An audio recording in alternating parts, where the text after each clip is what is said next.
It's not the first time that a few thousand people have controlled the wealth in this country.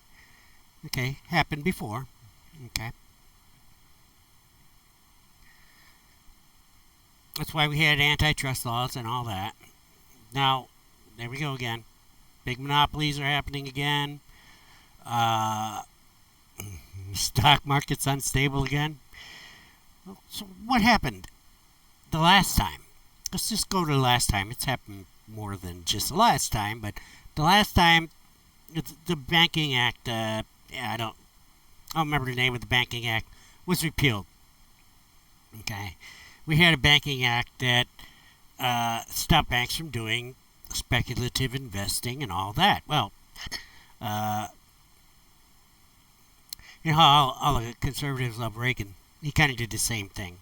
He repealed those laws that kept that kind of stuff from happening, and not too long after that, Enron happened. But okay, yeah, it was 1921. President Harding and all them guys said, "Yeah, we don't need this crap."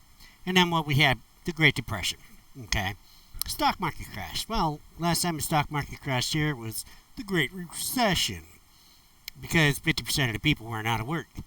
But just wait till next time. It's going to happen because they didn't change anything. They even made it worse. They made it so that these assholes who control most of our money can totally fuck us again. Now, we totally bailed them out. And you know what they said for thank you? That's it. Main Street got screwed. Wall Street did not get screwed.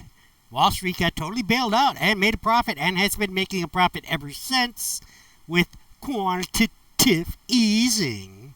Okay, which is basically loaning them money for nothing. Okay, I wish I could get a zero interest loan from federal government. Now, you may say the Federal Reserve isn't the federal government. That's fine. They act in behest of the federal government. So, does it make a difference whether they're actually part of it? The U.S. Post Office is actually a quasi-governmental organization, but nobody says they're not part of the government. All right. We're victims of a conspiracy of lies. And they've been pumping this into our heads since the 70s, saying the government is evil. Why did they do that? So that we don't trust the government while they're taking over the government. So you're like, well, why would they take over the government and say it's evil?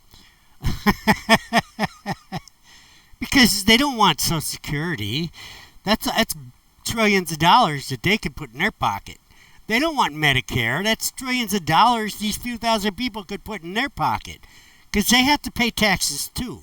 Okay? And so, to you, your Social Security, your FICA is a substantial part. Because actually, the little guy pays a bigger percentage of his check. But to them, their smaller percentage is millions and millions of dollars. Okay? And they don't like that. Because they're like, well, fuck you. I got billions of dollars. I'll go retire and take care of my own medical shit. Why am I paying for everybody else? Well, because it's a society, asshole. Don't be a sociopath. We're all in it together. And if we have 50% of the people out of work, you're not going to have much of a country. You're not going to have a stable government. You're just going to have anarchy. And these rich people seem to forget that. The reason we have police is to protect their assets, not the little guy's assets. Nobody cares about your VCR. Okay? The real reason we have police, and Adam Smith says this in his book, is to protect the assets of the rich. And that's why we have armies, too. Okay? So, quit blaming the little guy. The little guy ain't doing it.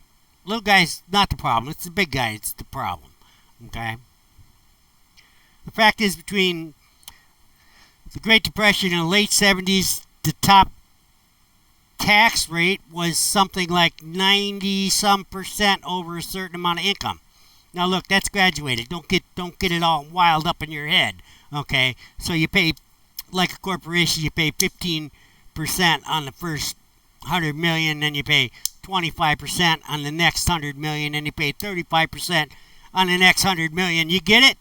So it's not like, oh yeah, we just took 90% of their money. No, it's nothing like that. But the top tax rate was 90-some%. We got to a point where we said, nope, you get to keep 10%, we get the rest after that, you know. And it worked. It made our country the greatest country in the world. Okay? But they're trying to roll that back. Okay? They keep, we got to give tax breaks to the rich. They don't need fucking tax breaks, guys. Quit it. Stop. No more. Okay? The reason for prosperity was the government protecting the little guy. And that's why we have tax rates like that. And that's why we have protections. But the bad guys like to call it regulations. They're evil. But no, it's protections for the little guy. I mean, sure, wearing a helmet in the army is a pain in the ass, but I'd rather be wearing a damn helmet than get shot in the head. And I'm sure the same is true on a construction site and a hard hat. Okay? And sure, it's a regulation saying they have to wear hard hats on that. But it's a protection for the little guy, because if your boss didn't give you a hard hat and you wanted to wear a hard hat, you probably couldn't afford it on the shit that he pays you. Okay? And he doesn't care about you. Okay? 9 times out of 10, he doesn't have to worry about you when you get hurt. You're like, hire a new guy. And there's plenty of people to hire. So, the government protecting the little guy and things like the GI Bill after World War II are what made our country great. Okay? And now, since the 70s, productivity goes like this. Wages went like this. And the rich people went like this. Okay. So, get a clue. Thanks a lot. Don't forget my Patreon.